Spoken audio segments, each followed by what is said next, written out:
많은 사람들을 위해 더 좋은 뉴스를 전달하겠습니다. 지식교양 전문 채널 시선뉴스입니다. 안녕하세요. TV 지식용어 박진아입니다. 제19대 대통령 선거가 정말 얼마 남지 않았습니다.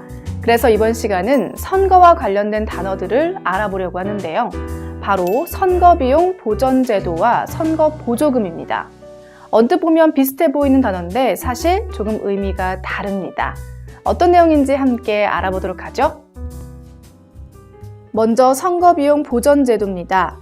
선거비용 보전제도는 국가가 선거 뒤에 일정 비율 이상을 득표한 후보에게 홍보물 제작비, 방송 광고, 연설비 등 선거운동에 들어간 비용을 대신 갚아주는 제도입니다.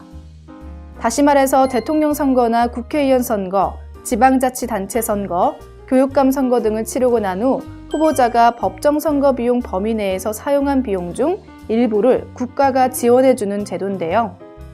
선거를 치른 뒤 유효 득표수의 10% 이상을 얻은 후보자는 선거 비용의 50%를, 유효 득표수 15% 이상을 얻은 후보자는 100%를 선거 비용 제한액 범위 내에서 보전받습니다.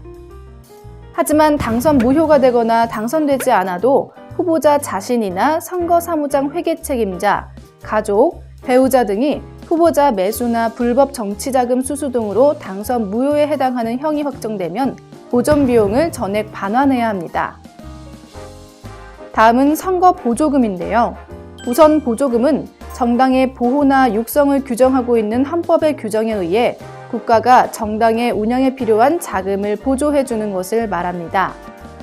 보조금에는 매년 지급하는 정당 보조금과 공직선거가 있을 때 지급하는 선거 보조금이 있는데요.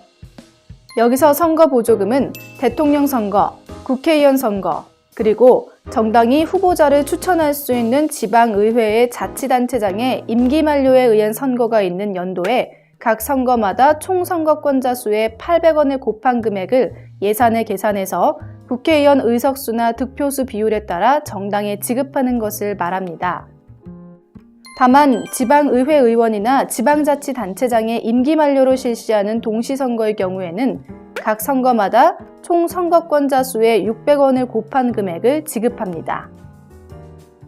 네, 이처럼 항상 모든 선거라고 해서 국가의 지원을 받는 것은 아닙니다. 그러나 일정 비율의 득표수가 된다면 선거 비용을 보전받을 수 있고 또 선거가 있을 때마다 각 정당들은 모두 운영에 필요한 자금을 지원받죠. 즉, 선거를 치르는 데 들어가는 국민의 세금이 적지 않다는 겁니다. 그만큼 정치인들은 국민이 내는 세금이 아깝지 않도록 올바르고 합리적인 국정 운영을 해야 할 것입니다. 다가오는 대통령 선거 모두 후회하지 않는 투표가 되길 바랍니다.